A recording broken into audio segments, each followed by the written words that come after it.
evening. We are back to the study of the Spirit's book. We are on the last question of chapter 1 of book 2. Book 2 is the spirit world.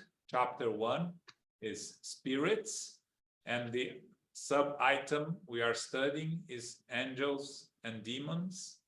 And we are on question 131, which is the last question of this chapter.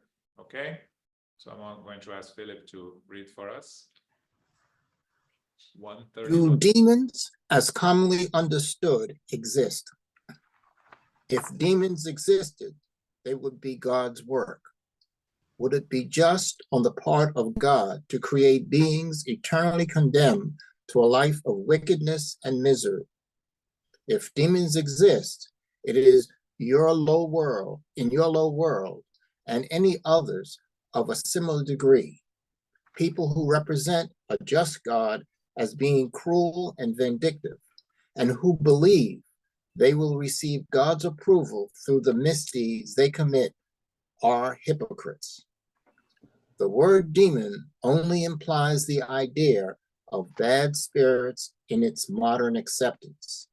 Its Greek root, daemon, signifies genius or intelligence and is applied broadly to all immaterial beings, whether good or bad. Demons or devils, according to the popular meaning attributed to these words, are allegedly a class of beings that are fundamentally bad. If they exist, they would be God's creation, just like everything else. However, a supremely just and good God would not have created beings predestined to evil by their very nature and condemned to a life of eternal misery. If they are not a creation of God, they must either have existed for all eternity like God, or there must be several supreme beings. The first requirement of any theory is to be logical. The idea that postulates the existence of demons, as commonly known, lacks this essential condition.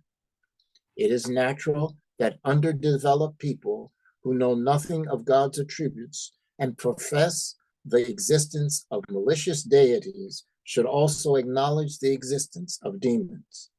For people who acknowledge God's goodness as an attribute par excellence, it would be illogical to presume that God could have created beings destined to do bad deeds forever. This belief would conflict with God's goodness. Those who believe in devils appeal to the words of Christ to support their theory. Far be it from us to challenge the authority of his teachings, which we would be delighted to see practiced in the hearts of humans, rather than solely preached from their lips. Are those advocates sure of the meaning attributed by Jesus to the word devil? It is common knowledge that his teachings and the Gospels contain many allegorical narratives that should not be taken literally. To prove that such is the case, we only need to cite the following passage. Immediately after the tribulation of those days, the sun will be darkened and the moon will not give its light. The stars will fall from the sky and the powers of the heavens will be shaken. Amen. I say to you, this generation will not pass until all these things have taken place. Does science not contradict the Bible, particularly in reference to the creation and movement of the earth?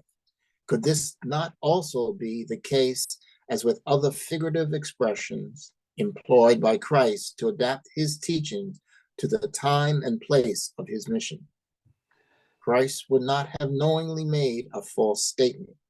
Therefore, if his words appear to contradict reason, either we do not understand their meaning or we have interpreted them incorrectly. Just as people have imagined angels as being created eternally perfect They have also imagined that demons are lower spirits that are eternally bad. The word demon should be understood as indicating impure spirits who often are no better than the imaginary beings implied by those names, but with the difference that their impurity is temporary. They are imperfect spirits who defy the discipline of their trial and who must experience a trial for a longer period of time. Nevertheless, they will ultimately reach the goal when they have decided to do so by their own free will.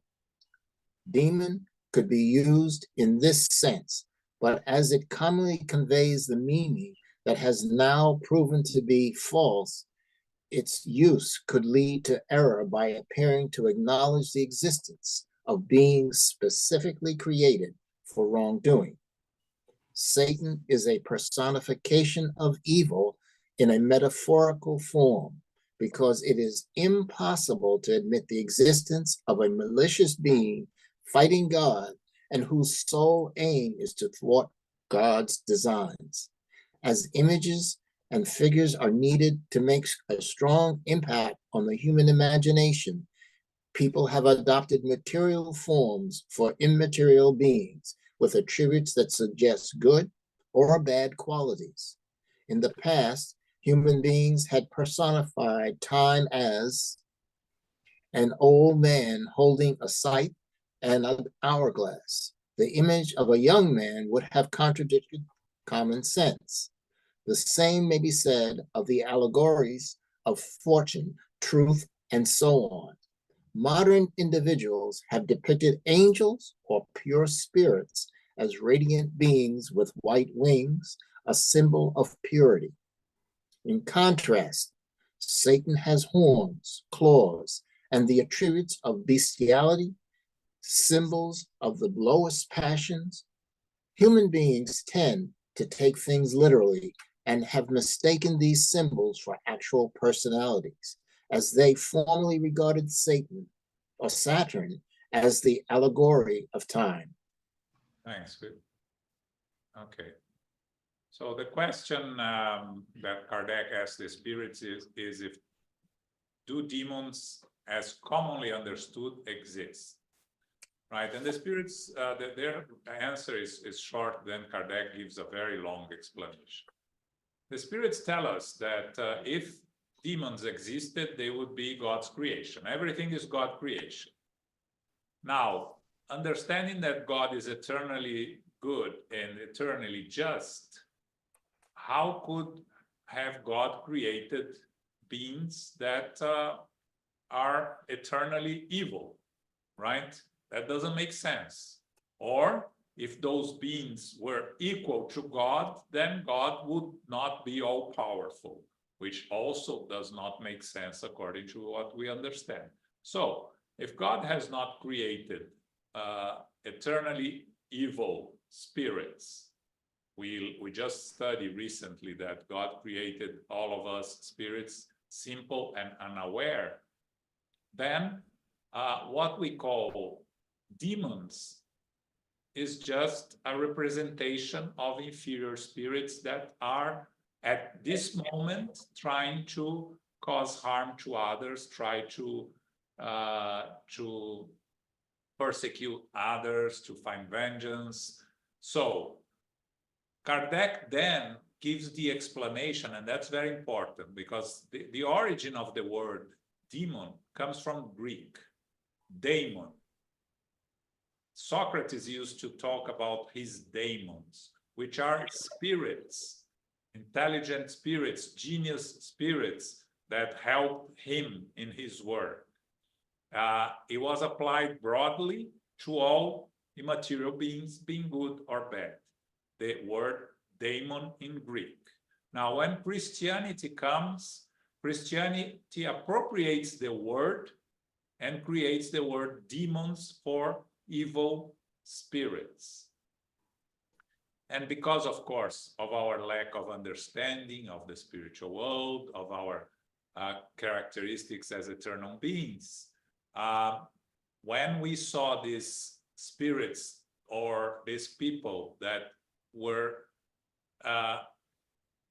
dedicated to doing evil, to causing harm to others, we human beings created the idea of these eternally bad spirits that actually, if you read the books of, if you read the books of André Luiz and the books of Manuel Filomeno de Miranda, that talks about life in the spiritual world, that talks about spirits, the inferior spirits, there are many of those that still believe that there are spirits that are eternally evil, or they are eternally eternally condemned to cause harm to others or to persecute others. They don't believe in redemption, because the progress is always moving forward. So we know what's behind us, but we don't know what's ahead of us. We've never been there. So for us to understand what is ahead of us, we need to study, understand, and have faith, belief. If we are not interested, we are just looking to what's around us, we can only judge people by what they are doing today.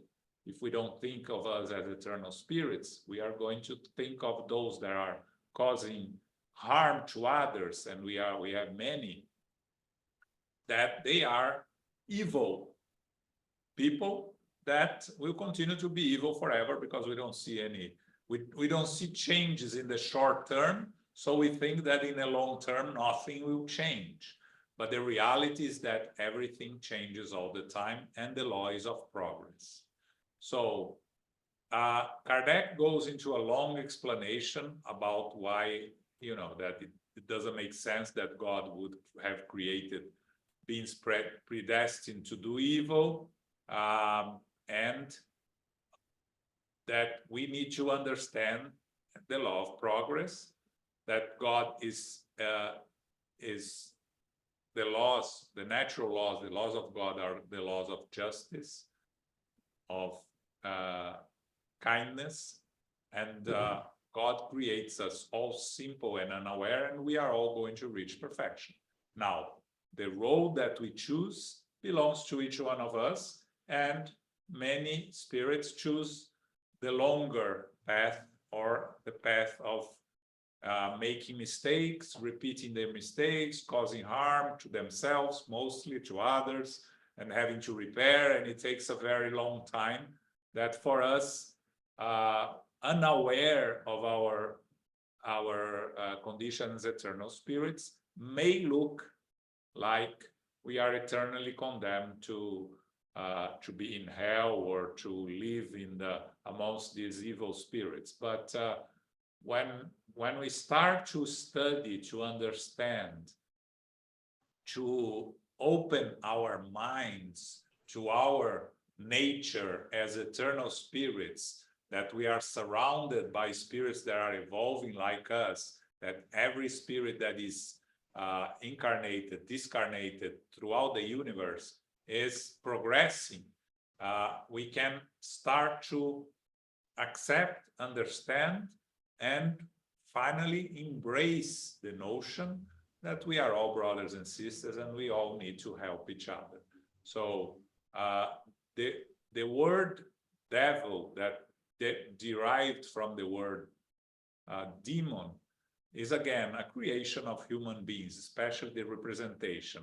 So why do we represent angels with wings and halos, white wings, white halos? Because more evolved spirits, they have this luminosity around them, right? It's if they appear before us, a medium that can see spirits in the spiritual world, a seeing medium, will see these elevated spirits, they will see them surrounded by light. The light is stronger above the head and here. So the old generations, you know, a long time ago, when they saw the mediums that saw these elevated spirits, they would draw them as angels, right? Because that's the easy representation of the light that they see around, that they understood as being wings and the halo being, the light that comes from the head being the halo. Now, on the other side, when they were seeing evil spirits can take the form so more intellectually evolved evil spirits can take the form they want or they feel to present themselves. So they can present them to those they want to scare with horns, with claws, showing what they want to show to scare us, either because they feel like that or because they want to show like that to scare us. So of course, those that were able to see these inferior spirits, these less evolved spirits, they represent them in the drawings with the claws and the horns and things like that, which is, a representation of a reality that they saw. It's not a creation of the painters. It's a reality that they saw, but it's not the reality of what the spirit looks like as an eternal spirit, looks like temporarily to scare us. Okay? That's it. Any questions? We finished this chapter. Okay? So just wanted to go over this last question because it was a long one and we didn't have time last week. Are we good with angels, demons, devil? Okay. So Just, yeah, I just want to make a comment that he doesn't recommend it, but he does say that demons do exist. evil Okay? spirits, yes. Yes. Yeah, he does say that demons do exist and could be used in this sense, but he's recommended not to use it because of the temporary nature of that.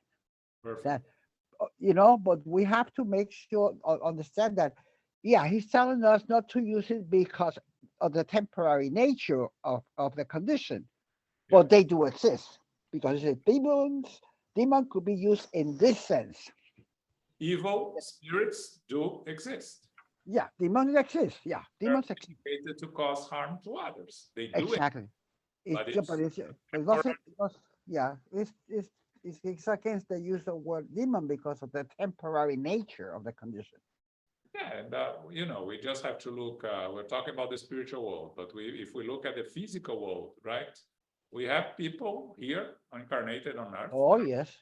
Dedicated to cause harm to others, that want to cause harm to others, willfully. So if we want to call them demons, it's just that when you use this word outside of what we are discussing here, people will conclude that this is eternal evil being, and that creates a problem, right? That creates a problem. He said it here. Yeah.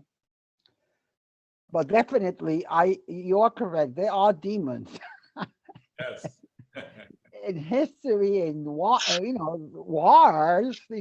Hitler, it's demonic. Okay.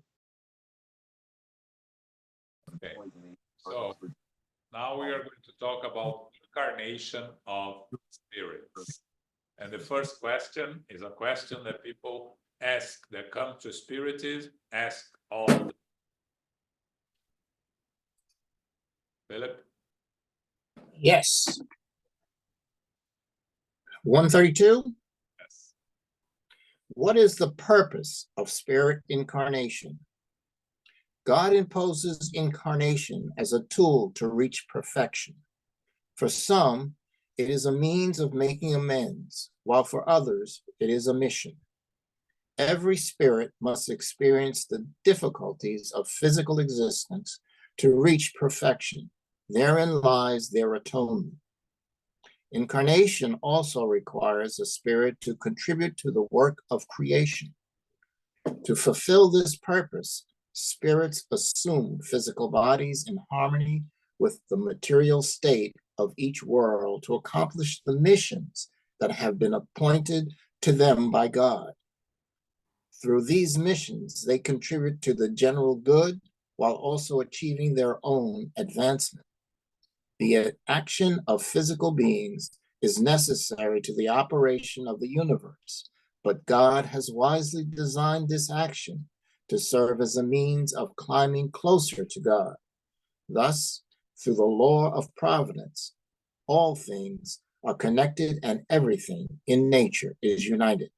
Okay, so the question, the basic question that everyone starts studying spiritism asks is, why do we have to reincarnate? Right? What's the purpose of incarnation, which is the subject of this section? God created the natural laws and the law of progress. And for spirits that are created simple and unaware, the way to evolve is through incarnations and reincarnations.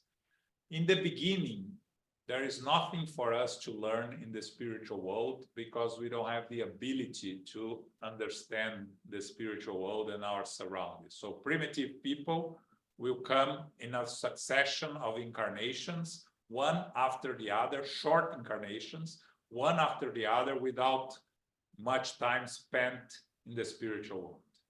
As we evolve and we can take advantage of our time in the spiritual world, the time we spend in the spiritual world becomes larger. We spend more years in the spiritual world, right?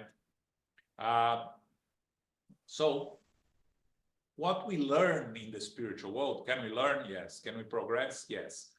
But to put in practice what we learn in the spiritual world, we have to incarnate.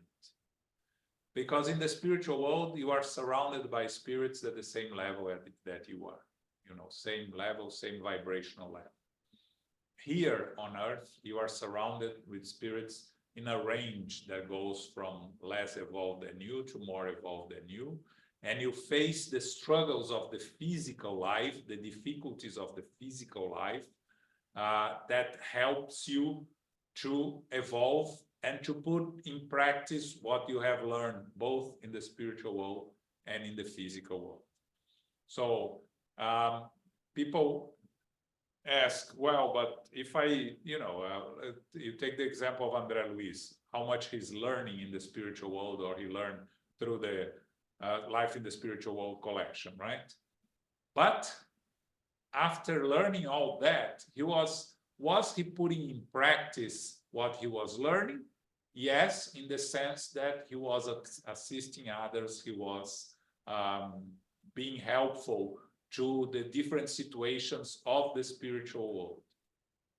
But to make sure that he had internalized all the lessons that he learned, that the lessons had become part of who he is, he has to come back, have a physical incarnation, and have to face the challenges. When you are here in the physical world, you have two different objectives.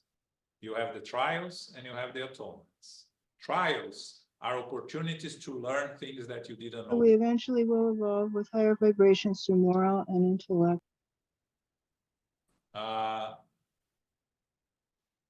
Atonements are consequences of mistakes you did in the past. So on our journey of evolution, we face trials, meaning we face challenges learning. You learn like school, you learn basic math, then you have a test. Then you pass the test, you move forward. You don't have any consequence for not having learned, because you learned and made a test, you pass. You fail the test, you have to study again. That's the atonement, right? It's the consequence of your acts. So in one life, you had a colleague that became your enemy, and 3 incarnations ago, you end up killing each other, or one killed the other, right? There are consequences, right? It's against, every time you go against the natural law, God's law, you have to face the consequence, which is, it's not an eye for an eye, like where the Old Testament says, but you have to face the consequence of your acts. The consequence can be different opportunities. You don't really need to come here and be killed to repair you having killed others, but you can come here with that person that killed, born in your family and making your life miserable, and you need to learn patience, acceptance, resignation, true love to overcome. And if you don't, and many of us can't, we end up making more difficult than we had it before. We keep accumulating those difficulties. So life in the physical world is for us to face trials for our atonements, or we can come special spirits on a mission, right? A mission is something for the benefit of one person, small group, a big group. You know, people think of mission as being things to, you know, to save the world of something. No, you can come on a mission to save one person, right? In the book, you study the book, Renunciation, right? And Alcione, she came here on a mission to rescue one person, and that was a mission, right? Big one. Yes, because she didn't need to come. She chose to come. Yeah. That's a mission, right? When you incarnate, because it's your natural path, you face trials and atonements. It is not a choice. You know, you can choose aspects of your life, but you have to come. You need to come and go through trials and atonements. Now, she still needs to reincarnate, Alcione, that we're talking in the book Renunciation. But she didn't need to reincarnate on Earth anymore, right? She already had moved to a more evolved planet. So she chose to reincarnate on Earth on a mission to rescue one spirit. Of course, you have missionaries like Mother Teresa, like Martin Luther King, like Gandhi, that make, you know, it's a much larger mission that they came to help many more people.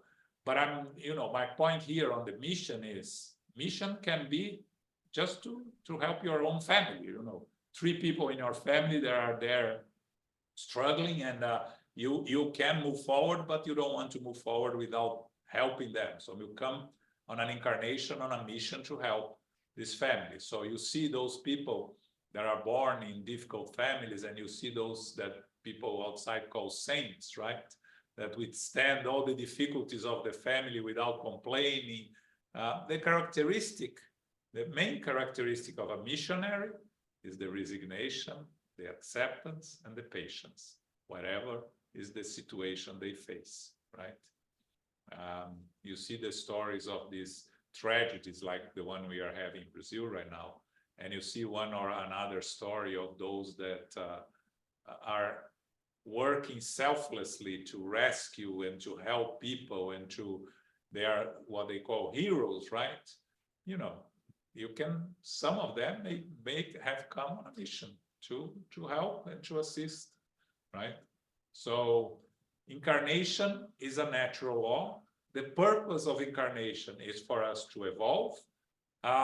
We evolve here and we evolve in the spiritual world, but to put in practice and to reach perfection, which is the ultimate goal of all spirits, we have to incarnate and reincarnate until we reach the level of pure spirit. Okay? Questions? Comments? No? Okay. 133.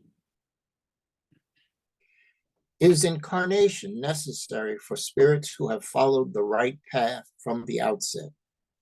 All spirits are created simple and unaware, and learn through the trials and tribulations of corporal life. God is just. Our Creator could not create some spirits happy without their having experienced pain, or without their having made an effort. In other words, without any merit. A. So what do spirits gain by following the right path? since they are not exempt from the suffering of corporal life. They reach their goals more quickly. Pain and suffering in the physical life is often a consequence of a spirit's imperfection. The fewer the imperfections, the less it suffers. If a spirit is neither envious, jealous, greedy, nor ambitious, it is not forced to experience the torture that is a consequence of those flaws.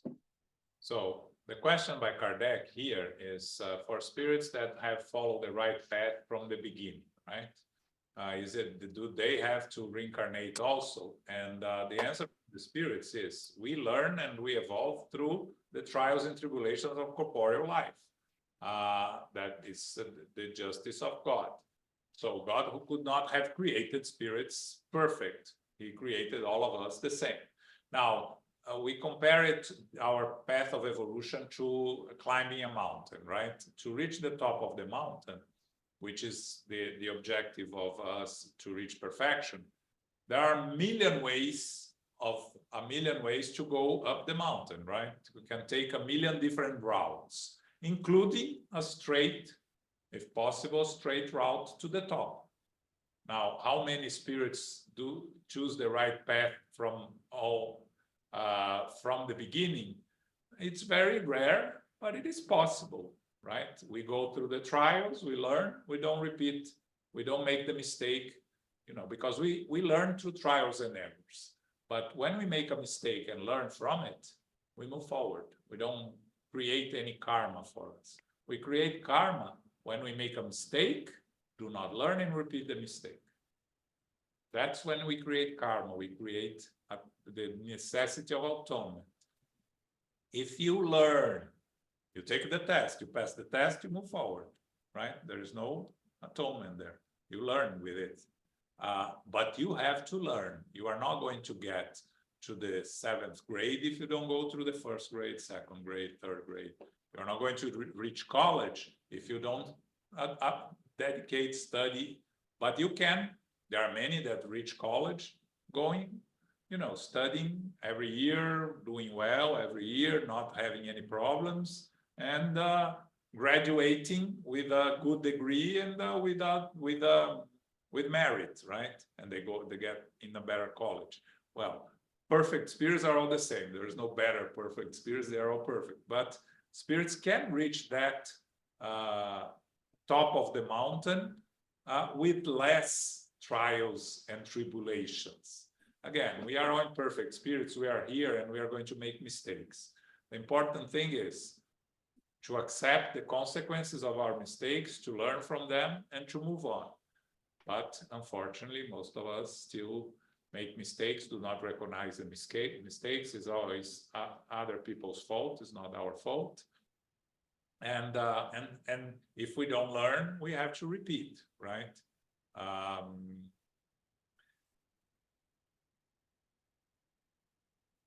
So the spirit says here, if a spirit is neither envious, jealous, greedy, nor ambitious, is not forced to experience the torments, the torture that is consequence of those flaws.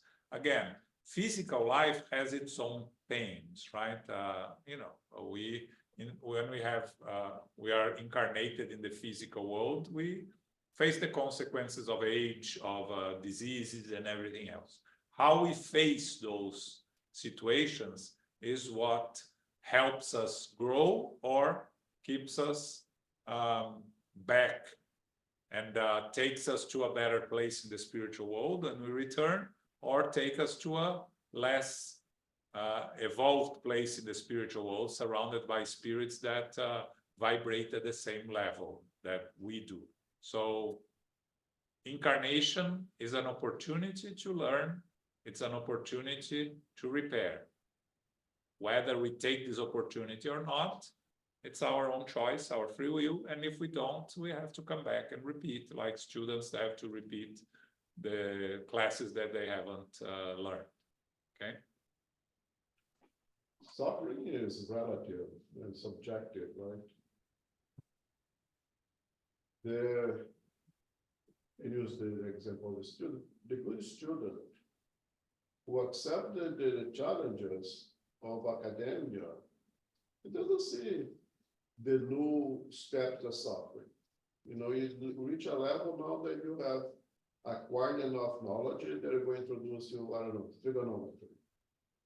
Students who choose the right path will embrace that with, no, oh, great, let me learn this thing here, is another opportunity for me to grow. They want to say, oh, God, I have to do this is crazy. Why do I need this in my life? It's self-imposed suffering.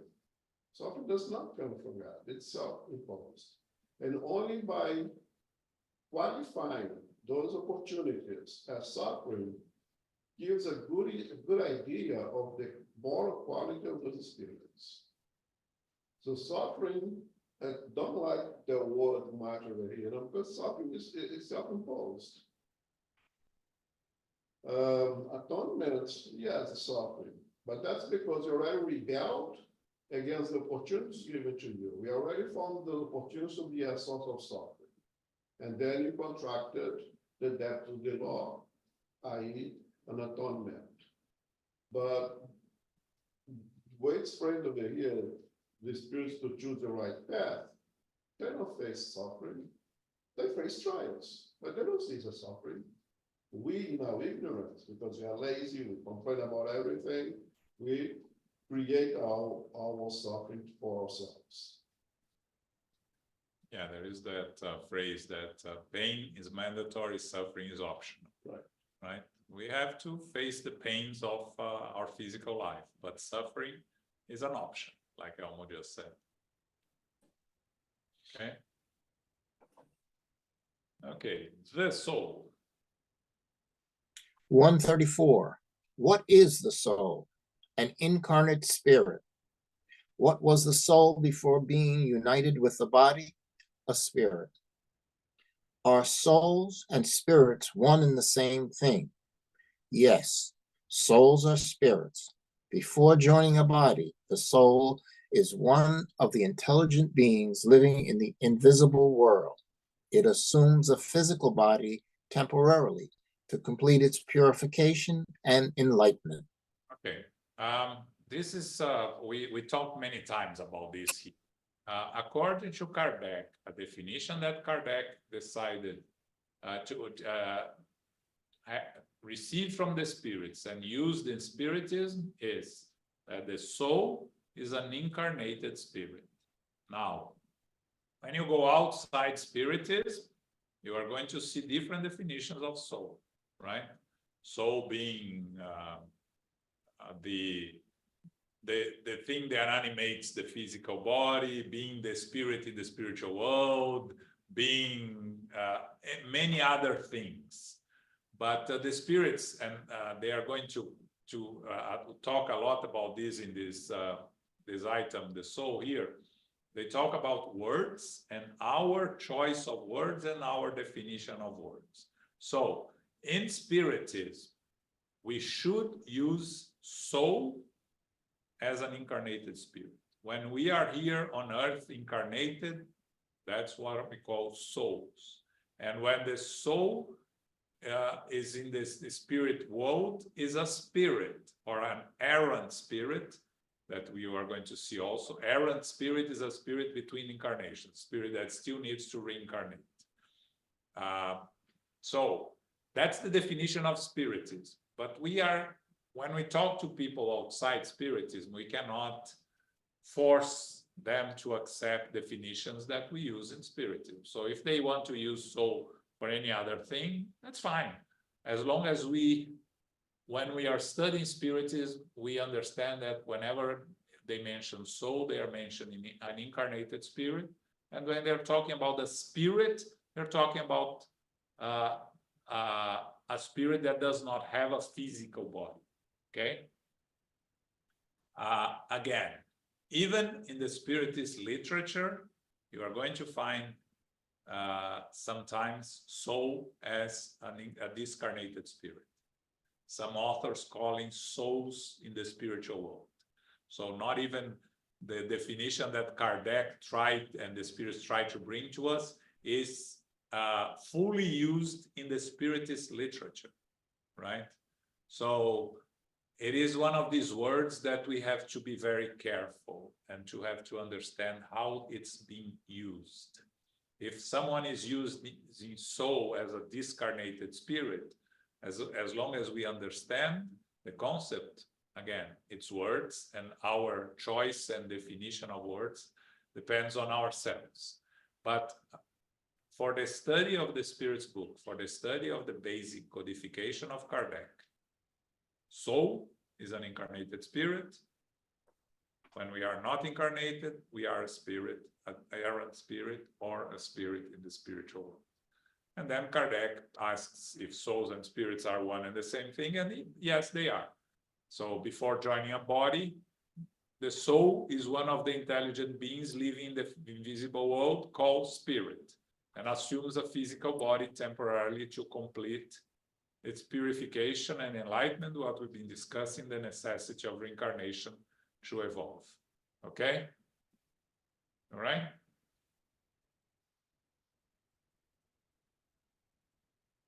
One 135. Yes, please. Is a person made up of anything other than a soul and a body? The link that unites the soul and the body. What is the nature of this link? It is semi-material. It is the intermediary between the soul and the body. This is required for communication between the soul and the body. The spirit can act upon matter and vice versa through this link. Therefore, human beings are made up of three essential elements. One, the body or material being, similar to animals and given life by the same vital principle. Two, the soul or incarnate spirit, which is housed in the body. And three, the intermediary principle or perispirit, which is a semi-material substance. It is the innermost envelope of the spirit and unites the soul with the body. This three-part nature is equivalent to that of a fruit, which includes the seed, the perispirum, and the rind or shell. Okay. So here in the question, this is where Kardec introduces the word perispirit, spiritual body. That again is a word created by Kardec that you won't find outside Spiritism. You'll find a lot of other definitions of spiritual body, including spiritual body, which is it's the easiest way for us to talk to someone outside Spiritism is to call the spiritual body, because perispirit doesn't mean anything for people outside Spiritism. It was created by Kardec. Paco actually asked if it was in the dictionary, and it's not. So it is for us in Spiritism, when we talk about perispirit, we know that it is the spiritual body.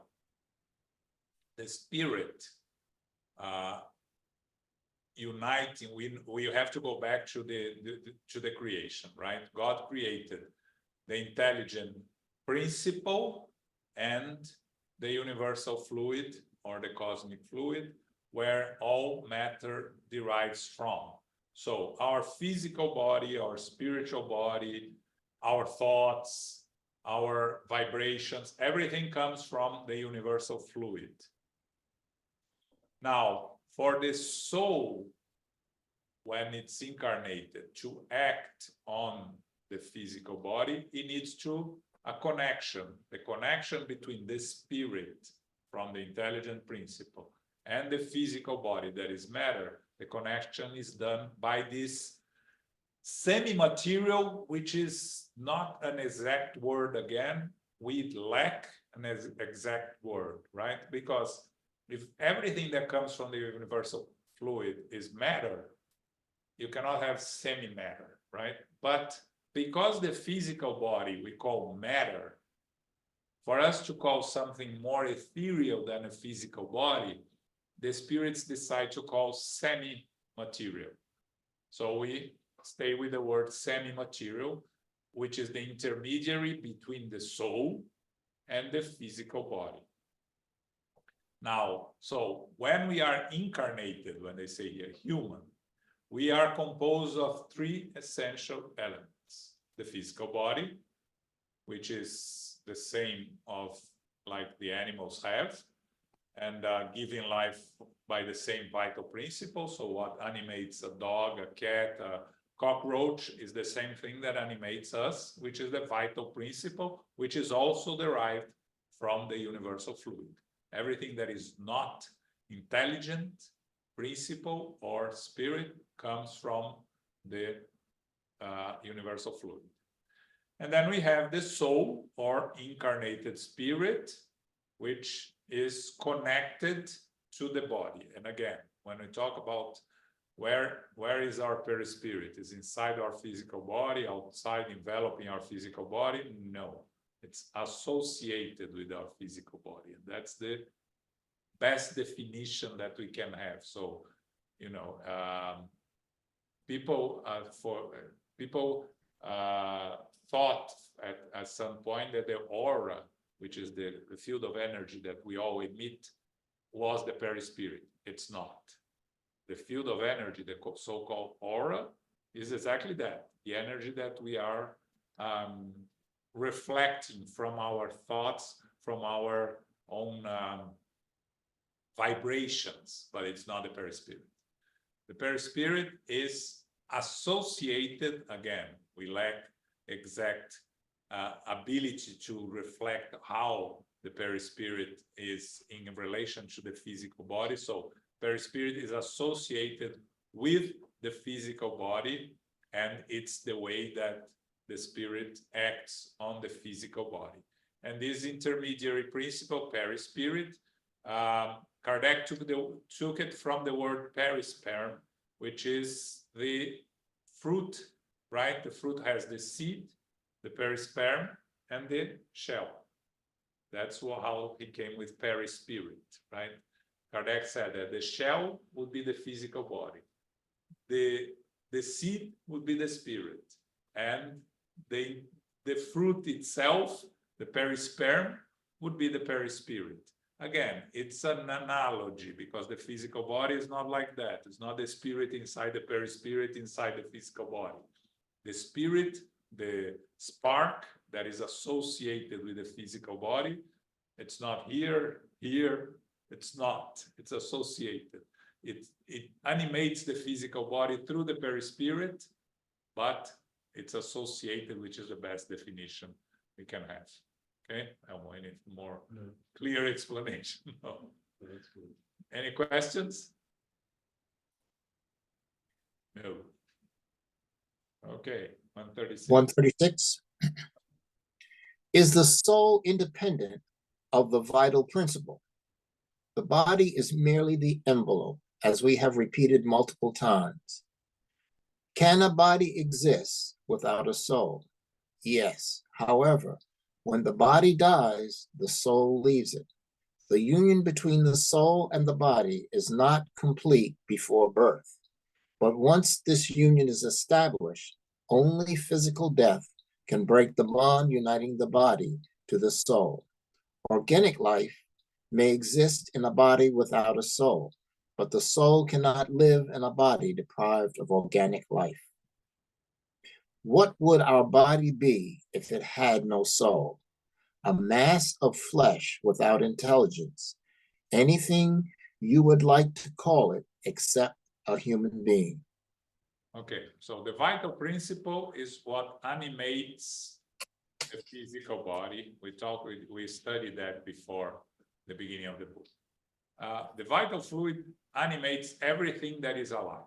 So plants have vital principle also, vital fluid that makes them live, right? When a plant dies, it's because they ran out of vital fluid, and so they cannot live again. If a plant is half dying, but you still can recover it, it's because the vital fluid was not extinguished. It's the same thing with us, animals and ourselves. All of us, humans, animals, are animated by this vital principle. Without the vital principle, there is no life. Okay, so a physical body, when a physical body dies, and again, discarnation and death are two different things, right? The death is of the physical body. The physical body dies. The spirit discarnates, goes back to the spiritual world, is eternal, right? So when the physical body dies, no longer has vital fluid animating it. So the spirit cannot act on it, and so the spirit separates from it and goes back to the spiritual world, right? So the question is, can a body exist without a soul? And they say yes, but the body dies when the soul leaves it. So the discarnation happens, the physical body will distinguish itself and disintegrate, right? The union happens at the beginning of the pregnancy, right? When it starts to, the spirit associated to the new physical body at the moment of conception, but the union between the soul and the body here is not complete before birth, fully complete, right? Only when the baby is born that the association is complete. We have to be very careful not to use this for the wrong purposes. Whenever the woman gets pregnant, there is a spirit associated with it from the very beginning, right?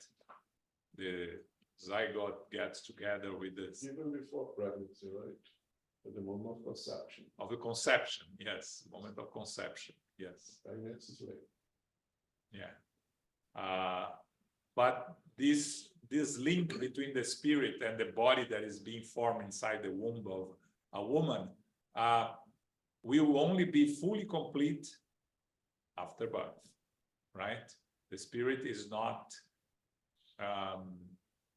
100% connected, is partially connected, which means what? More elevated spirits, they can, when a woman is pregnant, less evolved spirits are our level, are in a state of sleep or in a state of unconsciousness or very little conscious. A more elevated spirit can live in the spiritual world while a woman is pregnant, can divide their time between the spiritual world and the physical world.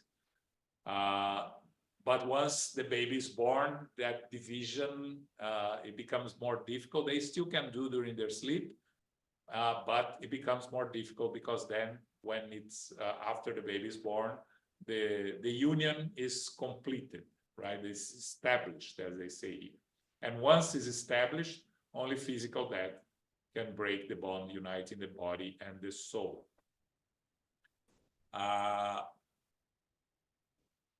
Again, the organic life may exist in a body without a soul. I almost says many times here, right? That you can keep a physical body alive artificially, you know, pumping the heart, inflating, disinflating the lungs. So a physical body can last for a very long time, right? Even if the spirit is no longer connected to it, because it's mechanically being kept alive. It's possible, It's possible artificially, not naturally. but the spirit is not there any longer. The spirit may not be there any longer. Once the physical body dies, in the sense that there is no brain activity, like that's the today is how we detect death today, right? The spirit disconnects. Up to 72 hours, the spirit disconnects. But the physical body can be kept alive for, you know, for instance, if you need for organ donation, things like that, right? You can keep the body alive, but there is no spirit connected to it. It's only organic life, as they say here. But Right. there's interruption. There's no vital principle. It's kept alive artificially, but there's no vital principle in it. There's, I'm asking a question. yes. There's There no is, vital. No. Okay. There is still vital principle, Oh, but because once there is no vital principle, it starts decomposing. okay. Plants, animals. Once there is no vital principle, it starts decomposing. If it still has vital principle, you can keep it alive. But meaning the vital principle does not mean that there is a spirit associated with it. Right? Okay. This vital principle still. And again, at the time of Kardec, we couldn't keep a physical body alive, right? So what the spirits are saying here was something that at that time, they said organic life may exist in a body without a soul. They were anticipating something that medicine would discover 100 years later at least, right? Now, the soul cannot live in a body deprived of organic life. That makes sense, right? If the physical bodies died, the soul cannot continue using it because there is no physical body there, right? But there's no there's no soul in that moment the sperm fecundates an ovum. Sorry, Am I go ahead. correct? The moment the sperm, okay, fertilizes an egg or ovum, Yes. okay, the moment the sperm fecundates an ovum, there's no spirit, there's no spirit there, there's no soul there. There is a spirit associated at the moment of a union. There is already a spirit associated with it, Okay, there's a spirit assigned to assigned to that. Yes. that embryo. Okay. Yes. In Yes. It's a general, spirit assigned. there's Okay. exception to the rules, but in general, things are planned in the spiritual world. The parents are aware. They come in.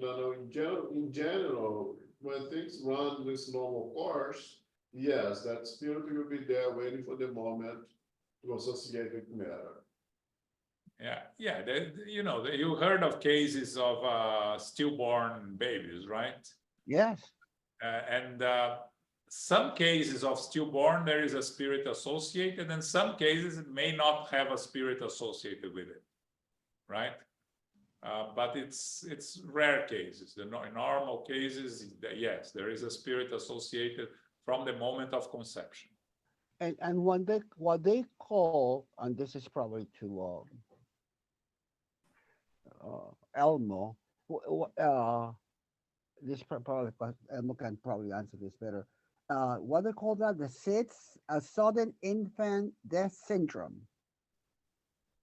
Is that another case that the SIDS, SIDS, sudden infant death syndrome? Is that Yeah. also?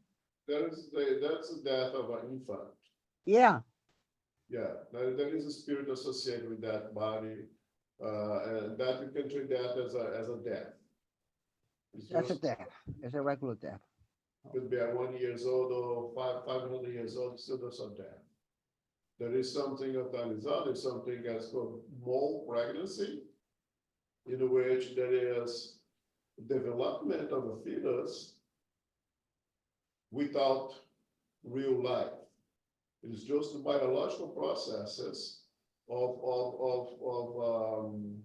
cells reproducing as it is would if there was a life there, but there is no life. That is the stillbirth, that is for the mole pregnancy. It's a non-viable body that could just continue reproducing cells with no real life in it. But that's also rare. Okay, thanks. The usual pregnancies end up with what we call a miscarriage. I wanted to understand better.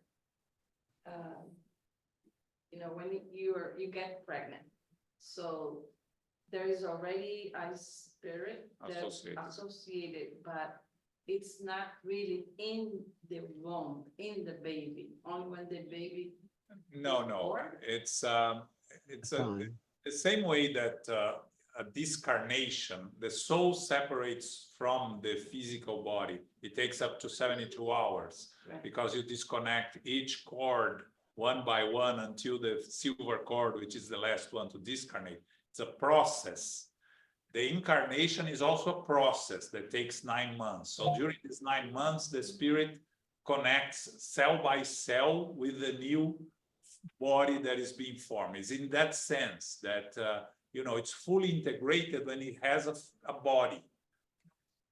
Because until it has a body, it's still not fully connected because it doesn't even have all the attributes of a physical body, right? You cannot connect the cells of the heart until you have a heart or the lungs. So it's in that sense. It's not in any sense that you can think that there is no spirit associated. No, there is a spirit associated. It's just that it's not fully connected in the sense that, the connection, there is no fully formed physical body. So you cannot fully connect it to a physical body that is being formed. So you connect as the physical body begins to grow and grow and grow. Okay. Hey. Wow, it's 8 o'clock already. Yes, we have to stop here. So It's so fast. I guess you enjoyed this and it does, you're enjoying this and then you look at the clock, it's 8 o'clock. when the subject is interesting, time flies. Yeah, that's true. Yeah. Okay. So what we have this weekend, we have the Spiritist Retreat, Family Spirit Retreat, which is in June 23rd. We sent in the email this week, people that want to register. Is the 23rd edition, I think. It's a day in the park. It's in the Old Mine Park in Trumbull, Connecticut. It's organized by the Tri-State Spiritist Federation. More information you can find on our email. This Saturday, we have a presentation by Anicio Rezem from San Diego on the book Among Brothers of Other Lands. It's a book that Chico Xavier and Valdo Vieira wrote when they were here traveling in the US. He received some messages and wrote this book here. So this Saturday, 11 a.m. Okay.